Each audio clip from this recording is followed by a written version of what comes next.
നമസ്കാരം. Lights camera action എന്ന നമ്മുടെ ചാനലിലേക്ക് ഒരിക്കൽ കൂടി സ്വാഗതം. ഞാൻ നിങ്ങളുടെ ശാന്തിവിള ദിനേശ്. എനിക്ക് പ്രിയങ്കരനായ ഒരു സംവിധായകൻ കൂടി യാത്രയായി. കെ. ഭാഗ്യരാജ്. 2 ആഴ്ച മുമ്പാണ് ഭാഗ്യരാജിന്റെ ഗുരുനാഥൻ ഭാരതിരാജ വിട പറഞ്ഞത്. ഭാരതിരാജ സംവിധാനം ചെയ്ത ആദ്യ സിനിമ 16 വയതിനിലെ.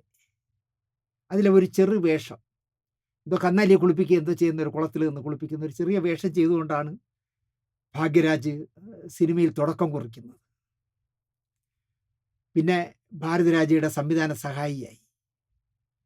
ഭാരതിരാജയുടെ കമലഹാസൻ നായകനായ ചുവപ്പ് റോജാക്കൾ എന്ന് പറഞ്ഞ സിനിമയിൽ ഭാരതിരാജ നിർബന്ധിച്ച് എന്താ പറയുക തിരക്കഥ എഴുതിച്ചു.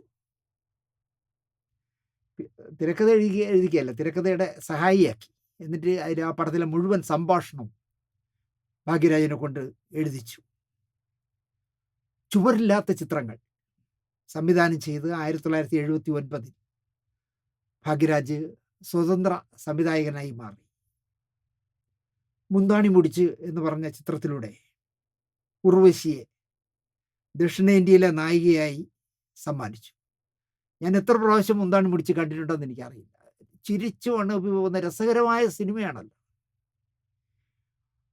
സരിതയെ നായികയാക്കി ഭാഗ്യരാജ് അഭിനയിച്ച മൗനഗീതങ്ങൾ, അംബിക നായികയായ അന്ത 7 നാളുകൾ, ഡാർലിംഗ് ഡാർലിംഗ്, അതിൽ പൂർണിമ ജയറാമായിരുന്നു ഡാർലിംഗ് ഡാർലിംഗിലെ നായിക. ഇങ്ങനെ എത്ര എത്ര സിനിമകൾ ഭാഗ്യരാജ് തിരക്കഥ എഴുതി, കഥ എഴുതി, തിരക്കഥ എഴുതി, സംഭാഷണം എഴുതി, സംവിധാനം ചെയ്ത് അഭിനയിച്ചു. രാവിലെ ഭാര്യ പൂർണിമ ജയറാമിനോടൊപ്പം പ്രഭാത സവാരിക്ക് പോയി മടങ്ങി വീട്ടിലെത്തി സോഫയിൽ എന്തോ ഇരുന്നപ്പോൾ കുഴഞ്ഞു വീണ് അദ്ദേഹം മരിച്ചു. 73 വയസ്സാണ് പ്രായം.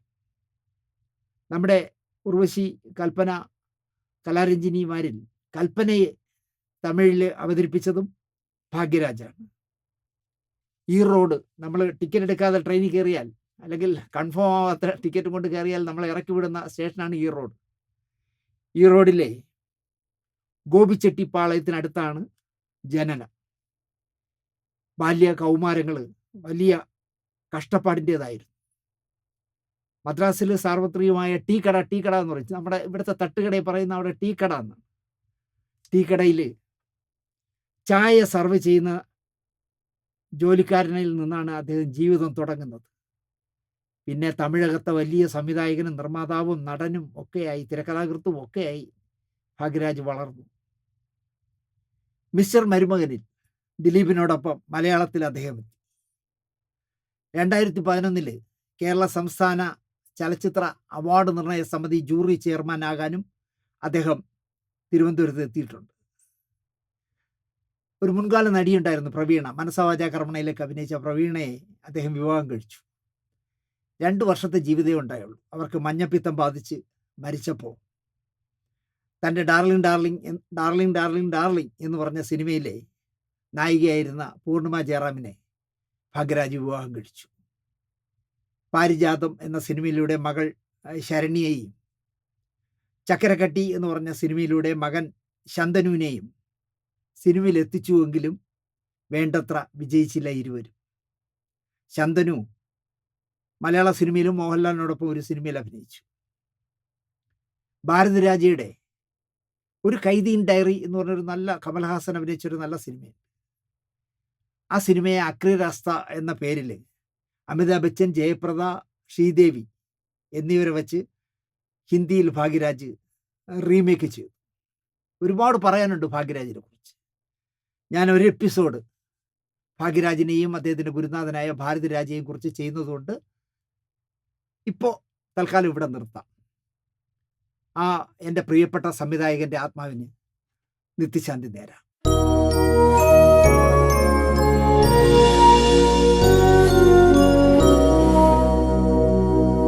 നമസ്കാരം. ഒരു പഴയ കഥയാണ് പറയുന്നത്. ഇന്ത്യൻ സിനിമയിൽ ബാലറ്റ് പേപ്പറിലൂടെ ഒരു സംസ്ഥാനത്ത് മുഖ്യമന്ത്രിയായ ആദ്യ പേരുകാരൻ ഒറ്റപ്പാലത്ത് വടവന്നൂർ മരുതൂർ ഗോപാലകൃഷ്ണ മേനോൻ്റെയും വടയന്നൂർ മൂക്കില മരുതൂർ സത്യഭാമ അമ്മയുടെയും ഇളയ മകനായി, 2 ആൺമക്കളായിരുന്നു. അതിൽ ഇളയ മകനായി 1917 ജനുവരി 17 ശ്രീലങ്കയിലെ കാർഡിയിൽ ജനിച്ച ആളാണ് എം ജി രാമചന്ദ്രൻ. 1917 അറബി കഥകളെപ്പോലും വെല്ലുന്ന, അതിശയിപ്പിക്കുന്ന, സംഭവബഹുലമായ ജീവിതയാത്രയായിരുന്നു എം ജി ആർ എന്ന 3 അക്ഷരത്തിൽ തമിഴൻ്റെ മനസ്സിൽ മക്കൾ തിലകമായും പെരിയോരായും വാദ്യാരായും ചിന്നവറായും ഒക്കെ കുടികൊണ്ട എം ജി രാമചന്ദ്രൻ്റെ ജീവിതം. അച്ഛൻ ഗോപാലമേനോൻ്റെ നനച്ചിരിക്കാതുള്ള മരണം കുട്ടികളെയും സത്യഭാമയെയും അവരുടെ ജീവിതത്തിൽ തന്നെ അശ്വിനിപാതം ബാധിച്ച പോലെ ഒരവസ്ഥയിലെത്തിച്ചു. ശ്രീലങ്കയിൽ ആശ്രയിക്കാൻ ആരുമില്ലാതെ അവിടെ കിടന്നാൽ ഞാനും എൻ്റെ മക്കളും അനാഥ ശവമായി പോകും എന്ന് തോന്നിയപ്പോൾ സത്യഭാമ മക്കളെയും കൂട്ടി തമിഴകത്തെത്തി, കുംഭകോണത്ത്. ഒരു നേരം നന്നായി ഭക്ഷണം കൊടുക്കാൻ ത്രാണിയില്ലാതെ, മാറിയിടാൻ നല്ല വസ്ത്രങ്ങളില്ലാതെ കുട്ടികളെങ്ങനെ സ്കൂളിൽ പോകും? അങ്ങനെ അവരുടെ പഠനവും നിലച്ചു. തമിഴക മുഖ്യമന്ത്രിയായിരുന്ന എം ജി രാമചന്ദ്രൻ 3ാം ക്ലാസ് വരെ പഠിച്ചിട്ടുള്ളൂ എന്ന് പറഞ്ഞാൽ എത്ര പേർ വിശ്വസിക്കും എന്നെനിക്കറിയില്ല.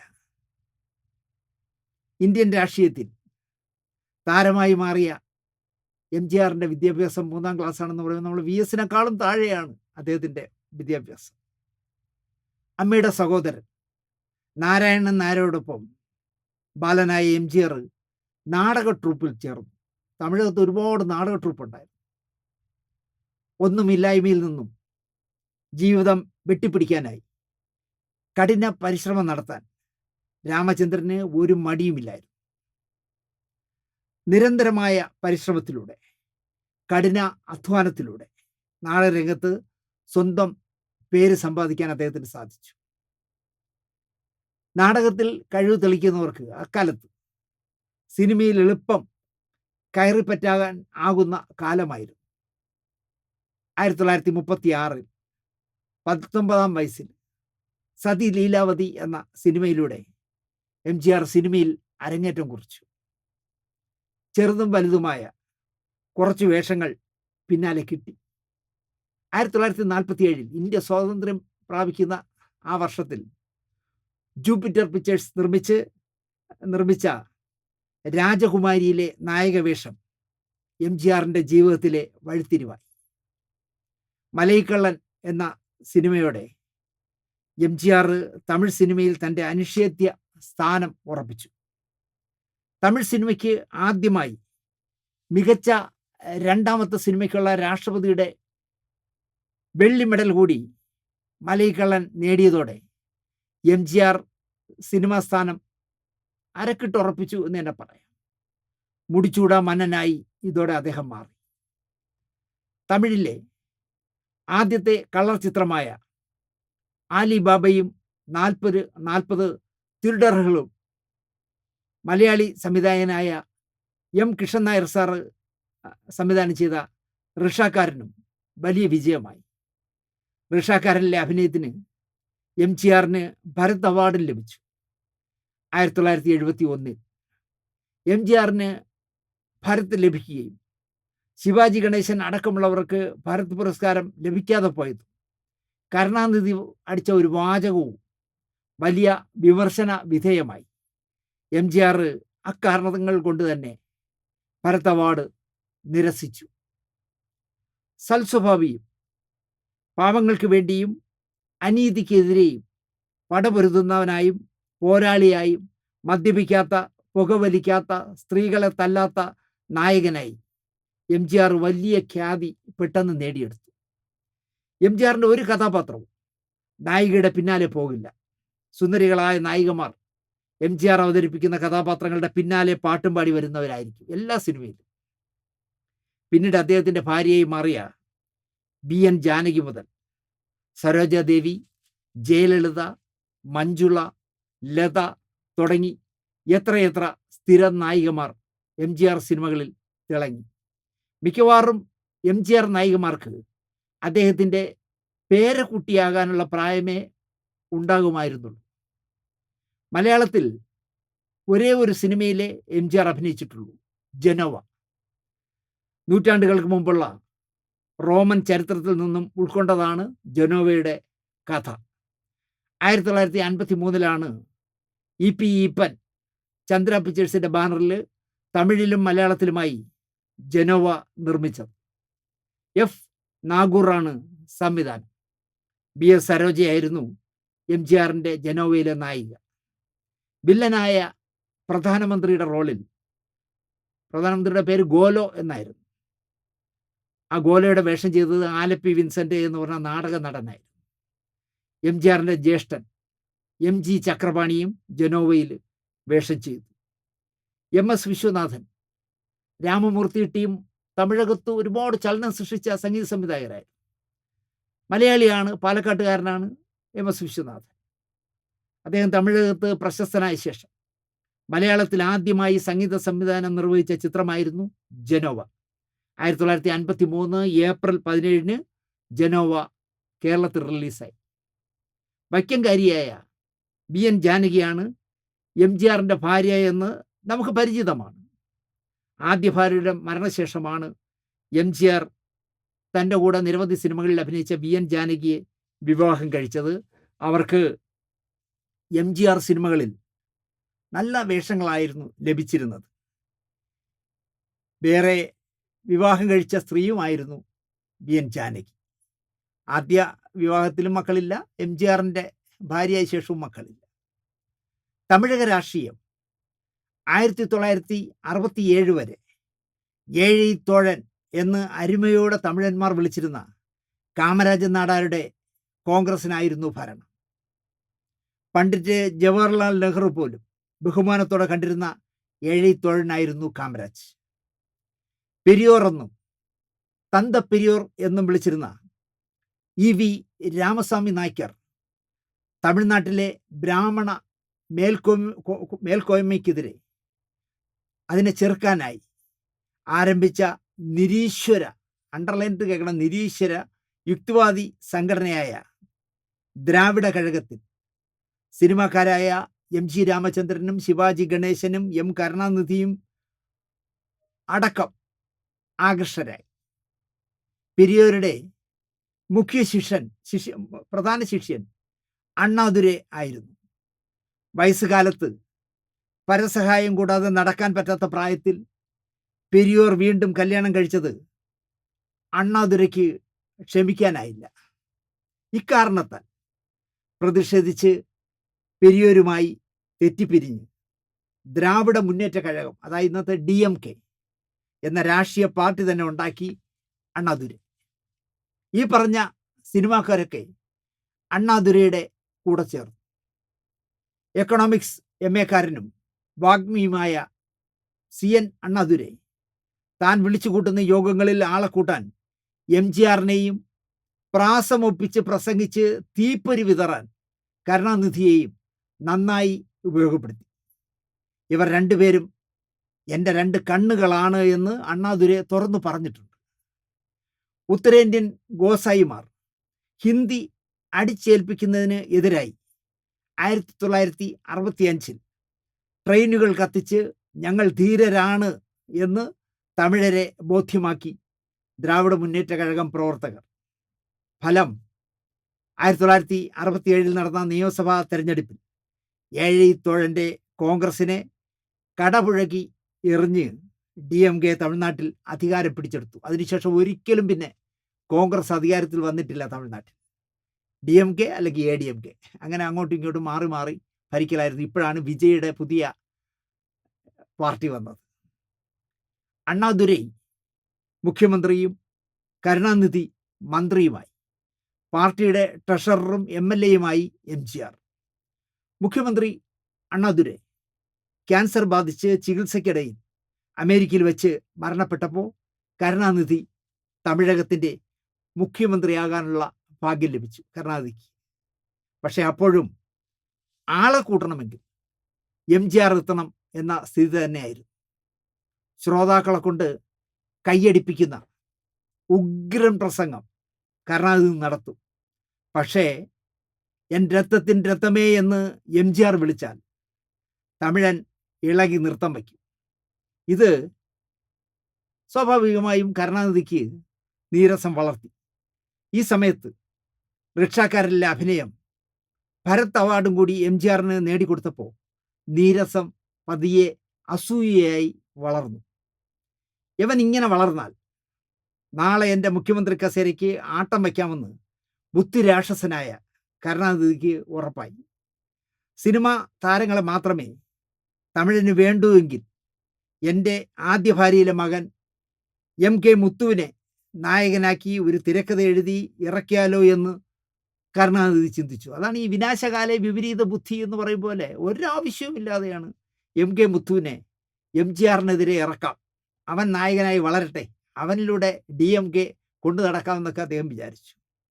തന്നെ ഒതുക്കാനാണ് കരുണാനിധി മകനെ ഇറക്കുന്നതെന്ന് പറഞ്ഞ എംജിആറിന് അത് രസിച്ചില്ല. എംജിആർ സിനിമകളിൽ നായികയായി ആര് വന്നാലും ശരി അവരുമായി എംജിആർ ഒരു എഗ്രിമെൻ്റ് ഒപ്പുവെക്കുമായിരുന്നു.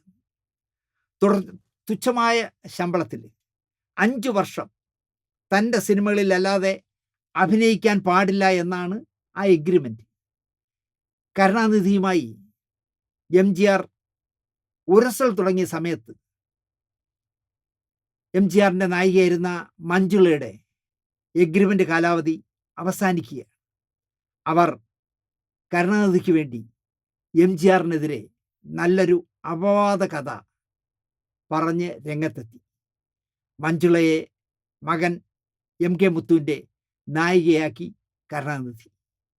അളമുട്ടിയാൽ ചേരയും കടിക്കും എന്ന് പറഞ്ഞ കണക്ക് എംജിആർ കരുണാനിധിക്കെതിരെ അഴിമതി ആരോപണം ഉന്നയിച്ചു. മുഖ്യമന്ത്രി ഉമ്മൻചാണ്ടിക്കെതിരെ അതേ പാർട്ടിയിലെ VD സതീശൻ അഴിമതി ആരോപണം ഉന്നയിച്ചതുപോലെ എംജിആർ ഉന്നയിച്ച ആരോപണം വലിയ ശ്രദ്ധ നേടി. അതിൻ്റെ അനന്തരഫലം എന്നത് അസംബ്ലിക്ക് അകത്തുവച്ച് കരുണാനിധി പക്ഷക്കാരനായ മധുരമുത്തു MLA എംജിആറിനെ നിയമസഭയ്ക്ക് അകത്തുവച്ച് കയ്യേറ്റം ചെയ്തു. കരുണാനിധിയെ പിരിച്ചുവിടണം എന്ന ആവശ്യവുമായി മൗണ്ട് റോഡ് വഴി എംജിആർ ഗിണ്ടിയിലെ രാജ്ഭവനിലേക്ക് തിരമാല അടിച്ചു വരുന്നത് പോലെ ഇരമ്പുന്ന മനുഷ്യ മഹാസമുദ്രത്തെ കൂട്ടി പ്രകടനം നടത്തി പരാതി ഗവർണർക്ക് കൈമാറി.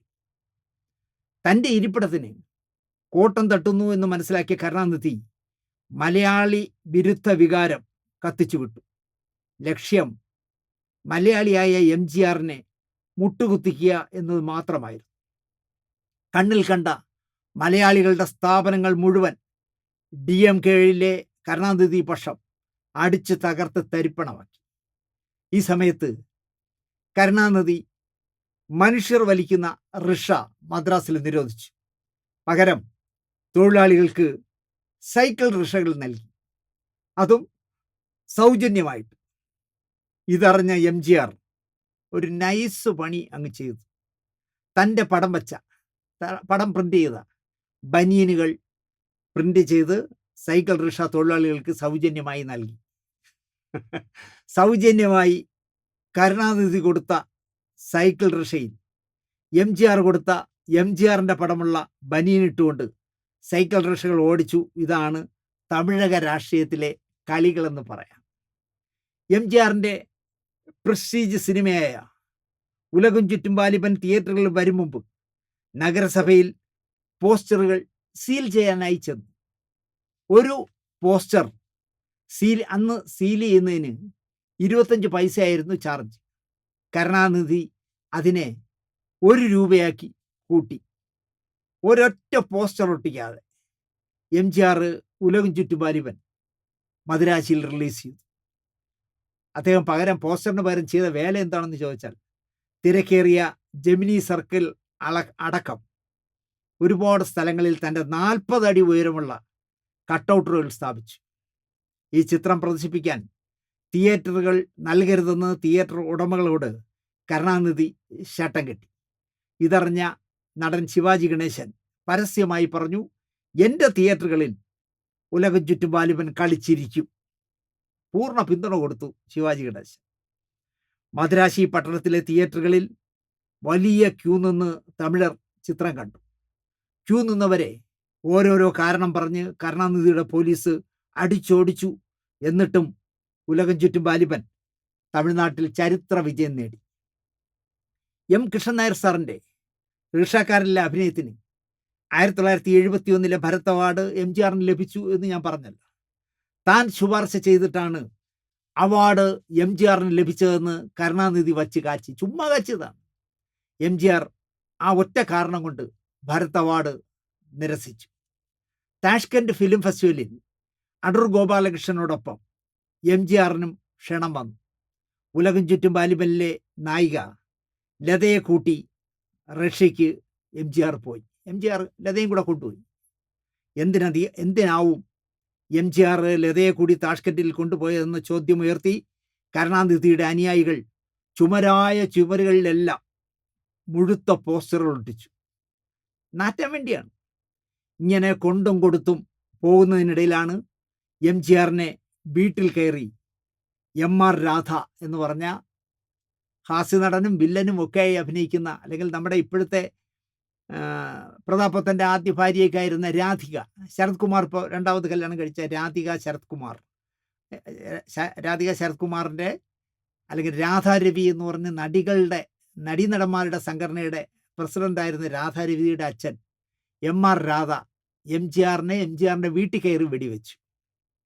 ഐക്യരാഷ്ട്രസഭയിൽ ക്ഷണിക്കപ്പെട്ടവരുടെ മുന്നിൽ സംഗീത കച്ചേരി നടത്തി വന്ന എം.എസ്. സുബ്ബലക്ഷ്മിക്ക് മദ്രാസ് കോർപ്പറേഷൻ സ്വീകരണം കൊടുക്കാനുള്ള തയ്യാറെടുപ്പുകൾ നടക്കുന്ന നാളുകളിൽ ഒന്നിൽ സെൻറ് തോമസ് മൗണ്ടിന് സമീപമുള്ള രാമപുരത്തെ സൂപ്പർ സ്റ്റാർ എംജിആറിൻ്റെ വീട്ടിൽ ഒരു ഉഗ്രൻ ശബ്ദത്തോടെ വെടിപൊട്ടി.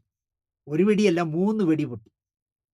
എംജിആറിനൊപ്പം നിരവധി സിനിമകളിൽ വില്ലനായും കൊമേഡിയനായും ഒക്കെ അഭിനയിച്ചിരുന്ന എം.ആർ. രാധയാണ് എംജിആറിന് നേരെ വെടി ഉതിർത്തത്. തലൈവർക്ക് അല്ലെങ്കിൽ വാദ്യാർക്ക് വെടികൊണ്ടു എന്ന വാർത്തയറിഞ്ഞ മദ്രാസ് ഇളകി മറിഞ്ഞു.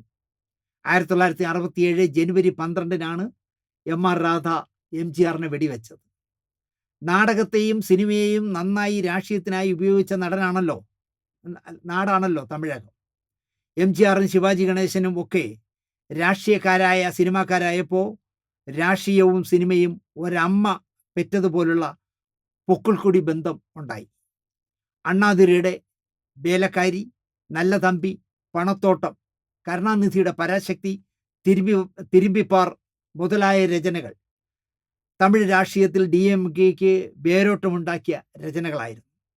ഇവിടെ നമ്മുടെ കേരളത്തിൽ നിങ്ങൾ എന്നെ കമ്മ്യൂണിസ്റ്റാക്കിയും സർവേക്കല്ലും പുതിയ ആകാശം പുതിയ ഭൂമിയുമൊക്കെ കമ്മ്യൂണിസ്റ്റ് പാർട്ടിക്ക് വേരോട്ടം ഉണ്ടാക്കി കൊടുത്തതുപോലെ വീരപാണ്ഡ്യ കട്ടബൊമ്മനിലേക്ക് കട്ടക്കട്ടയ്ക്കുള്ള ഡയലോഗുകളിൽ തമിഴന്മാർ വീണ കാലമായിരുന്നു. സിനിമയിലെ വിദ്വേഷവും കാലുവാരലും കാലൂഷ്യവും കുതികാൽ വെട്ടും വാൾ ചുഴറ്റലും വെടിയുണ്ട ചീറ്റിക്കലുമൊക്കെ രാഷ്ട്രീയത്തിലും പരകായ പ്രവേശം നേടിയ കാലമായിരുന്നു അപ്പോൾ. ഈ സന്ദർഭത്തിലാണ് കോടമ്പക്കത്തിൻ്റെ ചുറ്റുവട്ടത്തിൽ നിന്ന് തെന്നിന്ത്യയെ ആകെ ഞെട്ടിച്ച വെടിയൊച്ച ഉയർന്നത്. തൻ്റെ വിശ്വസ്തനായ സഹപ്രവർത്തകൻ എന്ന് എംജിആർ വിശ്വസിച്ച എം.ആർ. രാധയാണ് എംജിആറിന് നേരെ നിറ ഒഴിച്ചത്. തലൈവർ നായകനായ പുതിയ ചിത്രം തായ്ക്ക് തലൈമകൻ്റെ റിലീസ് കാത്തിരിക്കുന്ന തമിഴ് മക്കൾക്ക് മുന്നിൽ വാദ്യാരെ എംജിആർ വെടിവെച്ച വാർത്ത പരന്നു. വെടികൊണ്ട എംജിആറിനെ റോയപ്പെട്ട ആശുപത്രിയിൽ അഡ്മിറ്റ് ചെയ്തതറിഞ്ഞ് പരിസരമാകെ ജനപ്രളയമായി. കൺകണ്ട ദൈവമായി എംജിആറിനെ കണ്ടിരുന്ന തമിഴകത്തെ ചേരി നിവാസികൾ വാവിട്ട് നിലവിളിച്ചു.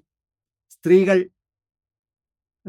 പുകവലിക്കാത്ത, മദ്യപിക്കാതെ പെൺവർഗത്തെ ആകെ അമ്മേ എന്നു മാത്രം സംബോധന ചെയ്ത, പാവപ്പെട്ടവർക്ക് മഹത്വത്തിൻ്റെ അർത്ഥം ചൊല്ലിക്കൊടുത്ത, അനീതിക്കെതിരെ വാളും തോക്കുമെടുത്ത നിങ്ങളുടെ വീരപുത്രന് ഒന്നും സംഭവിക്കില്ല എന്ന് ഞങ്ങളുടെ വീരപുത്രന് ഒന്നും സംഭവിക്കില്ല എന്ന് അവർ പ്രാർത്ഥിച്ചു.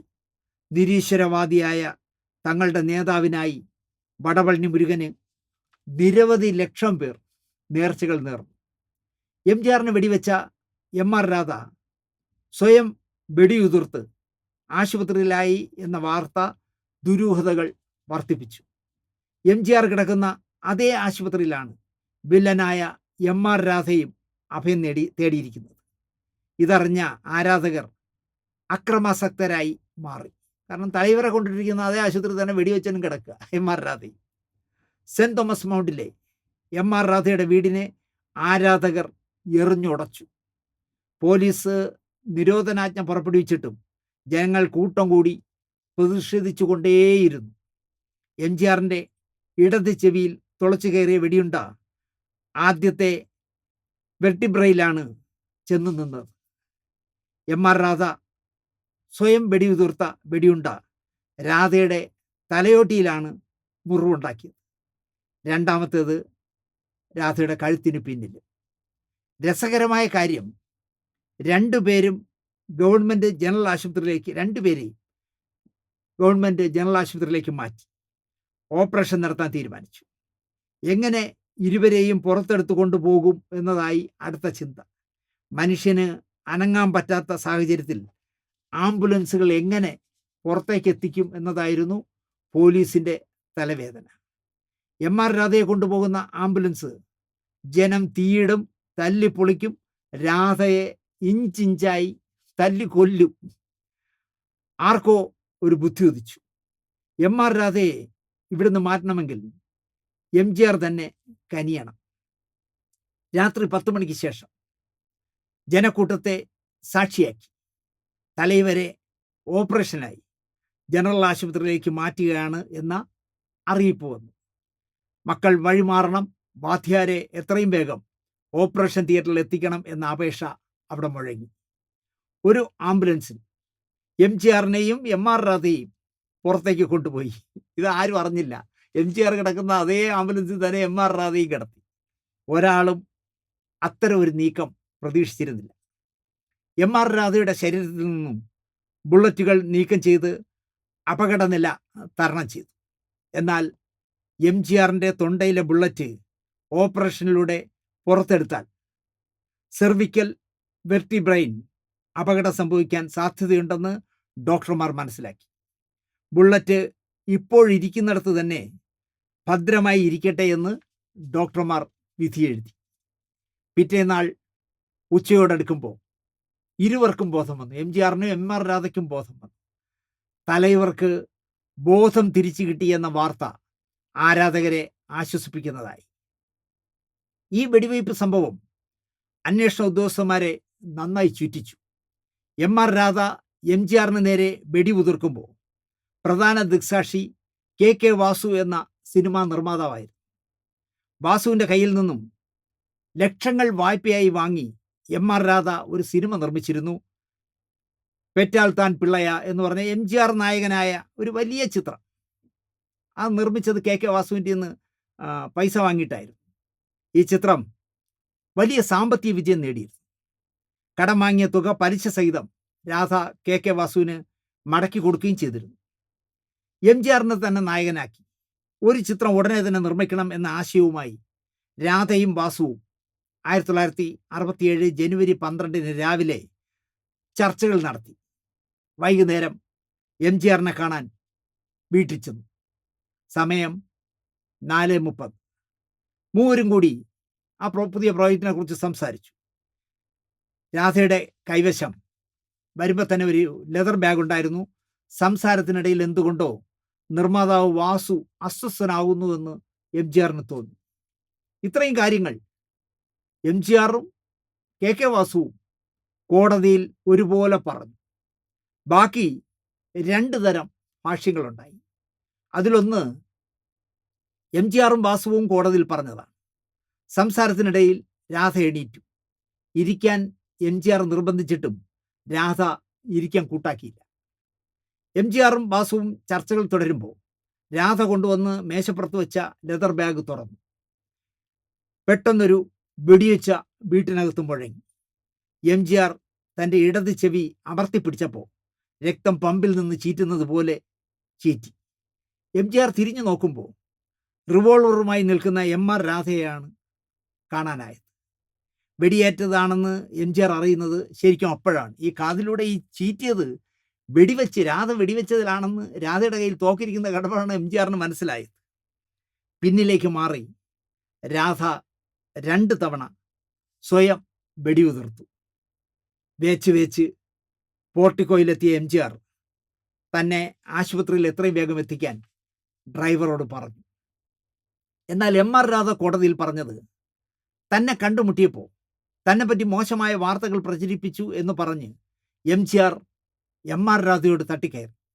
സഹോദര, മുഖ്യമന്ത്രി കെ കാമരാജിനെതിരെ ഞാൻ ഗൂഢാലോചന നടത്തിയെന്ന് താങ്കൾ ലേഖനം എഴുതിയില്ലേ എന്ന് എംജിആർ എന്നോട് ചോദിച്ചു. വേണ്ടി വന്നാൽ എന്നെ വെടിവെച്ച് കൊല്ലുമെന്ന് ഭീഷണിപ്പെടുത്തിയില്ലേ എന്നും രാധയോട് ചോദിച്ചു. ഇത്തരം പ്രവൃത്തികളൊന്നും എൻ്റെ വർത്തമാനങ്ങളെ, എൻ്റെ തീരുമാനങ്ങളെ, എൻ്റെ പ്രവൃത്തികളെ തടയാനാകുമെന്ന് താങ്കൾ കരുതണ്ട എന്ന് എംജിആർ തന്നോട് ഭീഷണി പോലെ പറഞ്ഞു എന്നായിരുന്നു എം.ആർ. രാധ കോടതി പറഞ്ഞത്. രംഗം ചൂടായപ്പോൾ എംജിആർ തന്നെ വെടിവെച്ചു 2 തവണയെന്നും താനപ്പോൾ സ്വയരക്ഷയ്ക്കായി തോക്ക് പിടിച്ചു വാങ്ങി തിരികെ വെടിവെച്ചു എന്നായിരുന്നു എം.ആർ. രാധയുടെ കോടതിയിലെ വർത്തമാനം. തെരഞ്ഞെടുപ്പ് കാലമാണ്. എംജിആറിനെ വെടിവെച്ച സംഭവം DMK നന്നായി മുതലെടുത്തു. കഴുത്തിൽ വലിയ ബാൻഡേജുമായി ആശുപത്രി കിടക്കയിലിരിക്കുന്ന എംജിആറിൻ്റെ ചിത്രം നാടെങ്ങും ഒട്ടിച്ച് അനുതാപ തരംഗം സൃഷ്ടിച്ചു. ഫെബ്രുവരി 23-ന് റിസൾട്ട് വന്നപ്പോൾ അതുവരെ തമിഴകം അടക്കി ഭരിച്ച കോൺഗ്രസും കാമരാജും പുറത്തായി. DMK വൻ ഭൂരിപക്ഷത്തിൽ ജയിച്ചു. എംജിആർ വലിയ ഭൂരിപക്ഷത്തോടെ വിജയിച്ച് ആദ്യമായി MLA-യുമായി. ഫെബ്രുവരി 27-ന് കൊലപാതക ശ്രമത്തിനും ആത്മഹത്യാശ്രമത്തിനും എം.ആർ. രാധയ്ക്ക് എതിരെ പോലീസ് കോടതിയിൽ ചാർജ് ഷീറ്റ് നൽകി.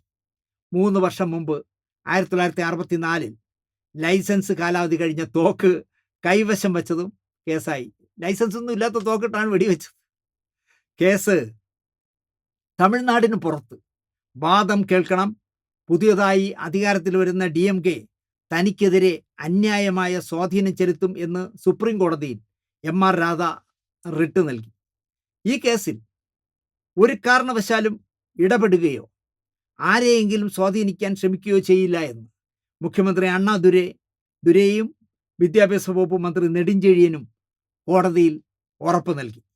എം.ആർ. രാധ കോടതി മാറ്റ അപേക്ഷ അതോടെ പിൻവലിച്ചു. അസഹ്യമായ തൊണ്ടവേദനയാൽ എംജിആർ വീണ്ടും ആശുപത്രിയിലായി. വെർട്ടിബ്രെയിനിലിരുന്ന ബുള്ളറ്റ് താഴേക്ക് മടങ്ങിയെത്തിയെന്ന് എക്സ്റേയിൽ കണ്ടെത്തി. ഉടൻ തന്നെ ഓപ്പറേഷൻ നടത്തി ബുള്ളറ്റ് പുറത്തെടുത്തു. പക്ഷേ അതോടെ എംജിആറിൻ്റെ ശബ്ദം തകരാറിലായി. പിന്നെ അദ്ദേഹം സംസാരിക്കുന്നത് ചിലമ്പിച്ച ശബ്ദത്തിലായിരുന്നു. 1967 മാർച്ച് 23-ന് കേസിൻ്റെ വിചാരണ പൂർത്തിയായി.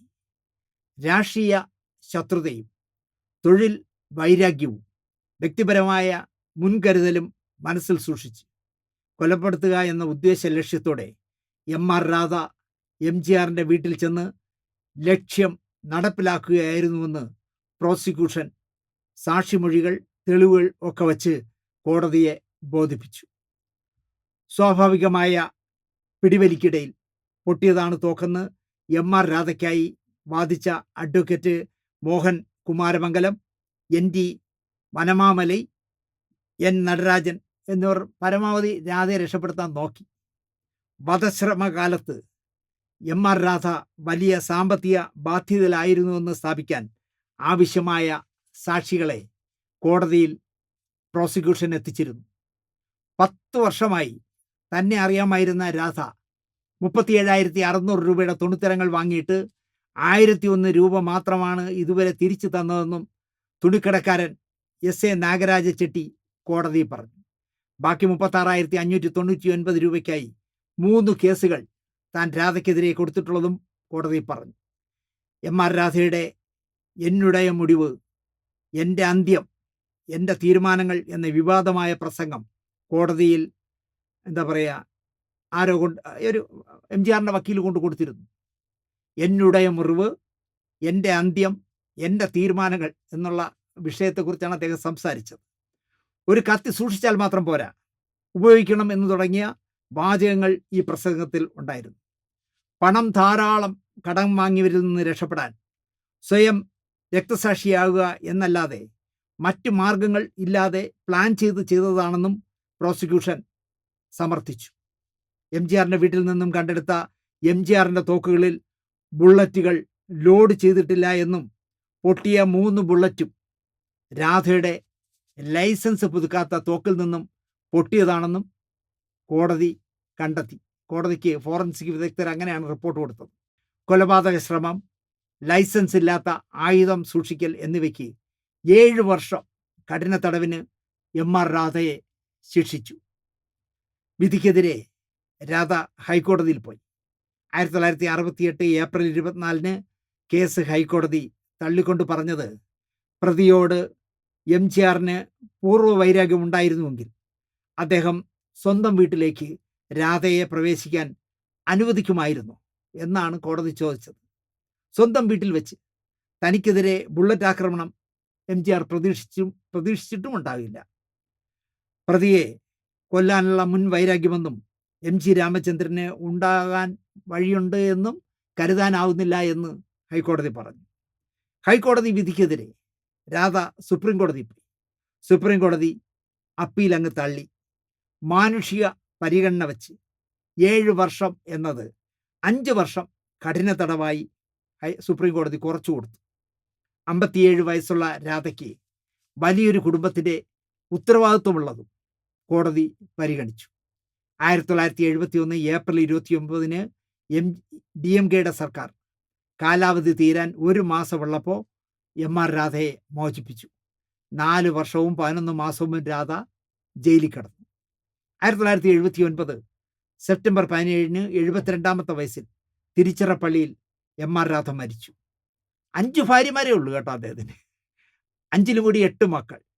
അതിൽ എം.ആർ.ആർ. വാസു, നേരത്തെ പറഞ്ഞ രാധാ രവി, രാധിക എന്നിവർ സിനിമയിൽ ശ്രദ്ധേയരായവരാണ്. മോഹൻ രാജഗോപാല രാധാകൃഷ്ണ നായിഡു എന്നാണ് എം.ആർ. രാധയുടെ മുഴുവൻ പേര്. അതിനെ ചുരുക്കിയതാണ് എം.ആർ. രാധ. 1917 ജനുവരി 17 ജനിച്ച എം.ജി. രാമചന്ദ്രൻ എന്ന വടവന്നൂർ മരുതൂർ ഗോപാലകൃഷ്ണൻ മേനോൻ മകൻ രാമചന്ദ്രൻ അഥവാ എം.ജി.ആർ. എന്ന 3 അക്ഷരക്കാരൻ ഇന്ത്യൻ സിനിമയിലെ മുടിചൂടാ മന്നനായി ജീവിച്ച് ഭരിച്ച് 1987 ഡിസംബർ 24 ക്രിസ്മസിൻ്റെ തലേന്ന് 70ാമത്തെ വയസ്സിൽ ഈ ലോകം വിട്ടുപോയി. എം.ജി.ആറിനെ പോലെ ഇന്ത്യൻ സിനിമയിൽ ദൈവത്തെ പോലെ കണ്ട വേറൊരു സിനിമ താരമില്ല. ദൈവത്തെ കാണും പോലെയായിരുന്നു തമിഴർ എം.ജി.ആറിനെ കണ്ടിരുന്നത്. ഏഴൈത്തോഴൻ തന്നെയായിരുന്നു അദ്ദേഹം. ആ മനുഷ്യൻ എന്തിനാണ് ഈ എം.ആർ. രാധ വെടിവെച്ചതെന്ന് എത്ര ആലോചിച്ചിട്ടും പിടികിട്ടുന്നില്ല. ഒരു കിറുക്കനെ പോലത്തെ ഒരാളായി എം.ആർ. രാധ. അദ്ദേഹം ചെയ്യുന്ന ഈ രക്തക്കണ്ണീർ എന്ന് പറഞ്ഞാൽ അയാളുടെ ഒരു സൂപ്പർ ഹിറ്റ് സിനിമയുണ്ട്. രക്തക്കണ്ണീറെ കാണുമ്പോഴേ അറിയാം ആൾ നോർമൽ അല്ല എന്ന്. എം.ജി.ആറിനെ വെടിവെച്ച കഥ, വെടിവെച്ച എം.ആർ. രാധയുടെ കഥ മലയാളിയിലെ പുതിയ എന്താ പറയുക, 10-40 വയസ്സുള്ളവർക്ക് പോലും അറിയാൻ സാധ്യതയില്ല. അതുകൊണ്ടാണ് ഈ സ്റ്റോറി നമ്മൾ ചെയ്തത്. നിങ്ങൾക്ക് ഒരു പുതിയ അറിവ് ഈ സ്റ്റോറി നൽകിയിരിക്കുമെന്ന് വിശ്വസിച്ചുകൊണ്ട് നിർത്തുന്നു. നന്ദി, നമസ്കാരം.